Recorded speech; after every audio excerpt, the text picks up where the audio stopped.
Hi, I'm Chris from Discount Aquarium Fish and Reef in beautiful Tempe, Arizona. This is my shop manager, David. Today we're going to be showing you how to repair a cracked panel in an aquarium. Here we have a really nice Aqua Japan tank. In moving, someone had cracked the back panel. It's important with a tank you're repairing from a cracked panel that if it was cracked while it was full and it was sitting on a stand, there is a problem with your stand. So the stand's going to need to be reinforced, inspected, make sure the stand is flat, those kind of things, because you don't want to put that tank back on a stand that it cracked on, because when a tank cracks full, it's always something to do with the integrity of the stand, whether it's tweaked, that kind of thing. This crack is what we call a terminal crack. The reason it's called a terminal crack is because it's terminated at one part of glass and the other part of glass. It doesn't have spider cracks coming off in different directions. If it does have spider cracks, the repair is a little more difficult, because what we're going to be doing is using the sandwich technique.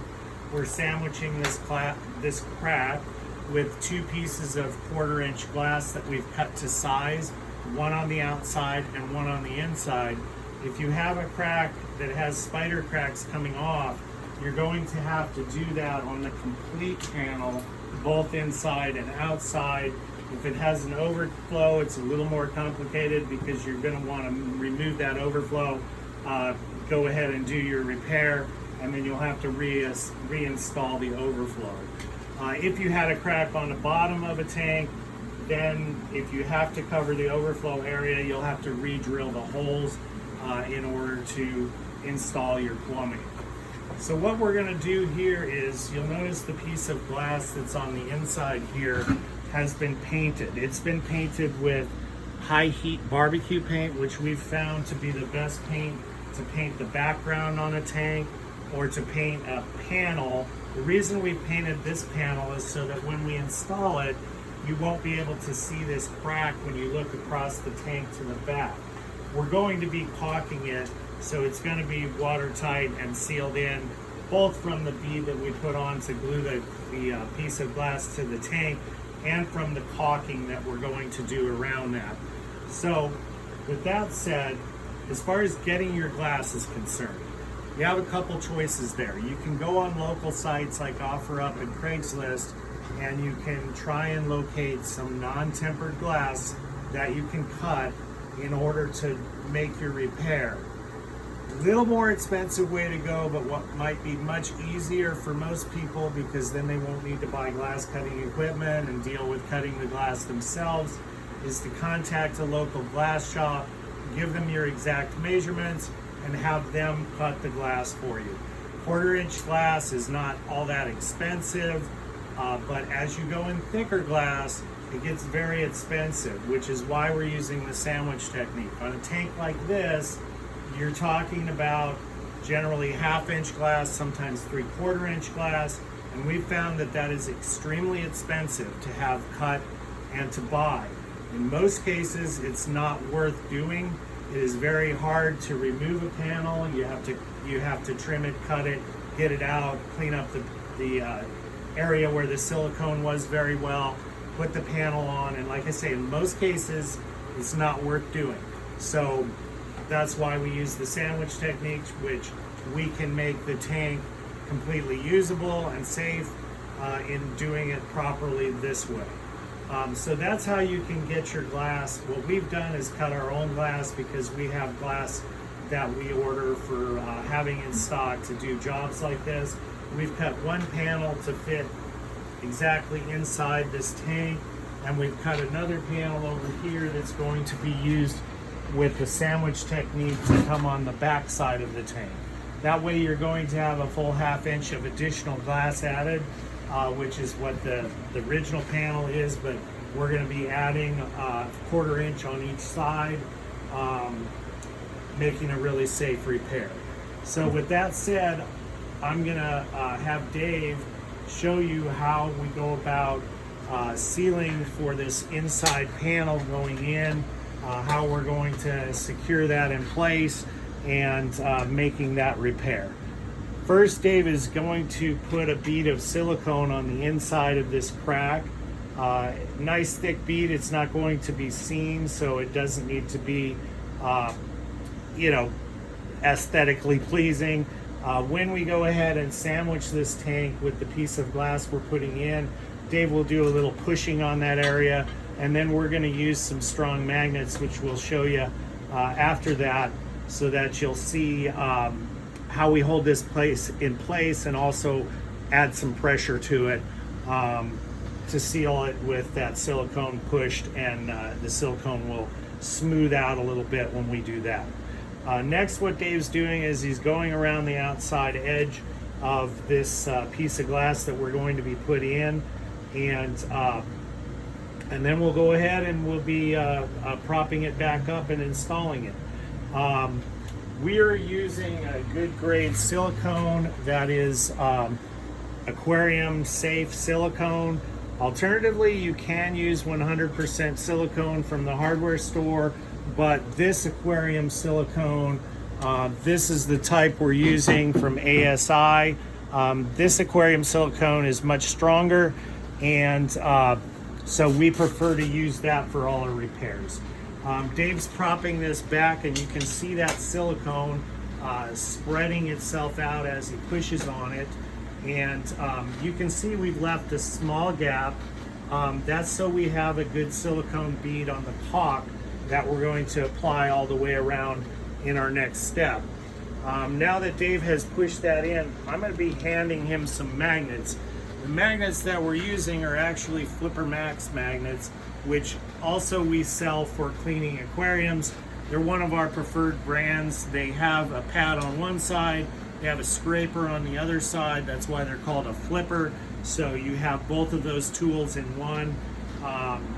Really work nicely, strong magnet, able to clean larger aquariums. These come in like 3 different sizes. So what we're using them for, you can see this piece of glass is holding itself up with just the pressure, but we like to be sure, so we're going to put these on, which are going to hold that piece of glass into place. Dave's taking one side on the inside and one side on the outside. We're going to use 4 magnets. Again, this is kind of overkill. You probably wouldn't have these, so you can take a cinder block, put a towel, wrap it in a towel, slide it tight up against the side there. It will also help to add, you know, some strength there.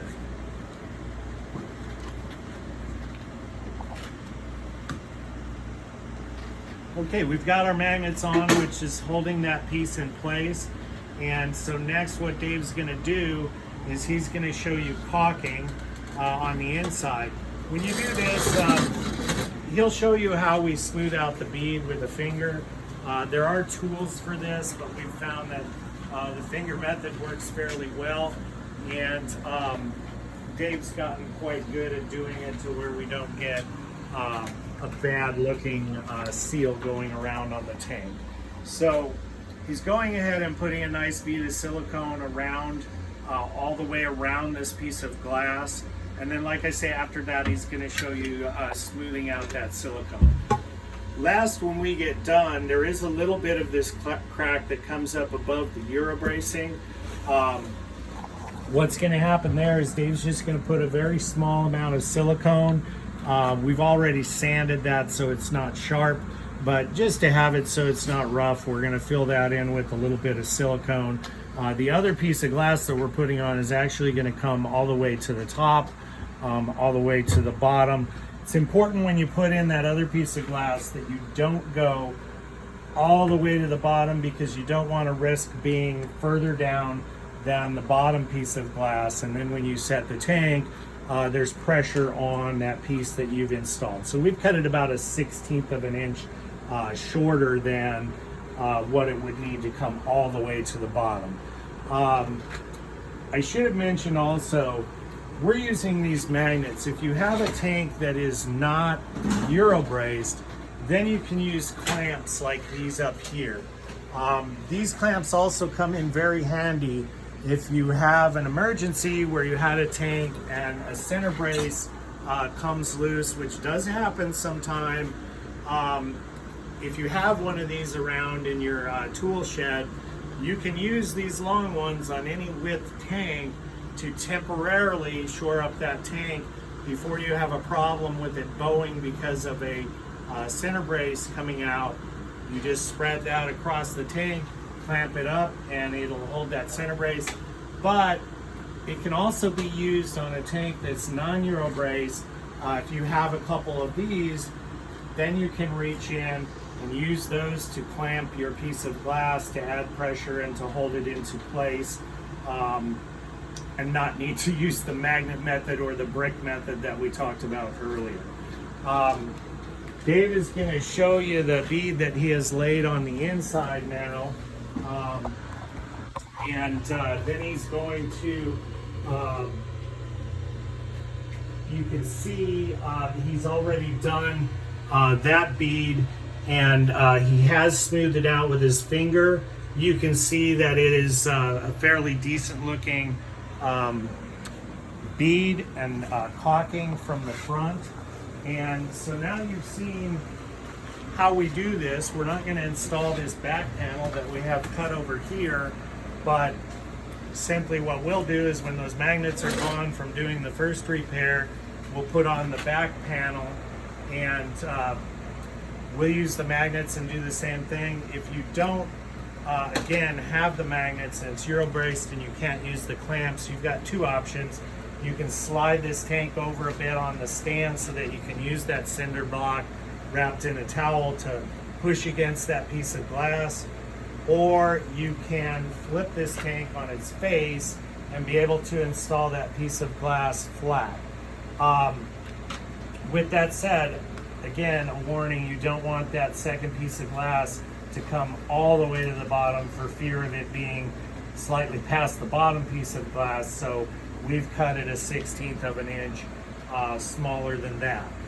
Once that panel is installed, we're going to paint the rest of the back of this tank on this side, and we're also just going to paint so that you don't see all this from the back, not that it would really matter.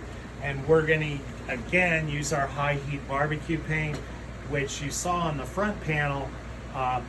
That paint doesn't drip, looks really good, and is durable. When you paint the back of a tank with regular spray paint, especially a saltwater tank, as you get salt creep, it will eat into that paint, and you'll be able to see, you wouldn't on that panel, but on this panel you'd be able to see salt creep coming down and eating into that paint. That won't happen with the high heat paint. It's much more durable, which is why we use that when we put a background on.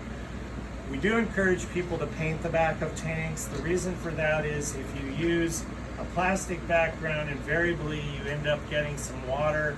If you want to use one, make sure to tape it with good quality tape up at the top so that water that's spilled, you know, when you're cleaning and whatnot, won't seep down into that. We have also had people that use very dark window tint, but you really want it where light is not penetrating through the back of your tank, especially if you happen to be up near a window or something like that.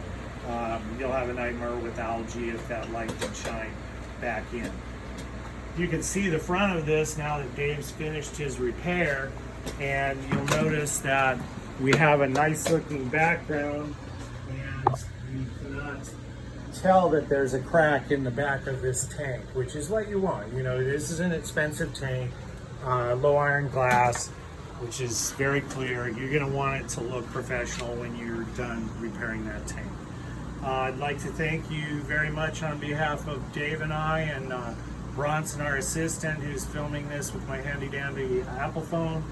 And we'll be doing more videos. If you ever have something you'd like to see us do, or teach people how to do, because we deal a lot in plumbing, repairing tanks, setups, all that kind of thing, you can easily go to our Facebook page at Discount Aquarium, and you can contact us through there and give us a suggestion. We'll be happy to put together a video. If you have a question about freshwater or saltwater, We've been doing this a long time. We'd also be happy to answer that question. We'll answer it on our Facebook so other people can learn from it.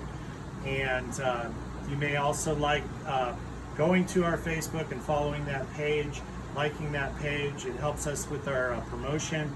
And also we do a lot of posting of aquarium related things that are helpful on that page. We do question and answer, we do fish of the week, we do coral of the week, that kind of thing. So we encourage you to follow us on Facebook, and we thank you very much for watching our video. Have a wonderful day.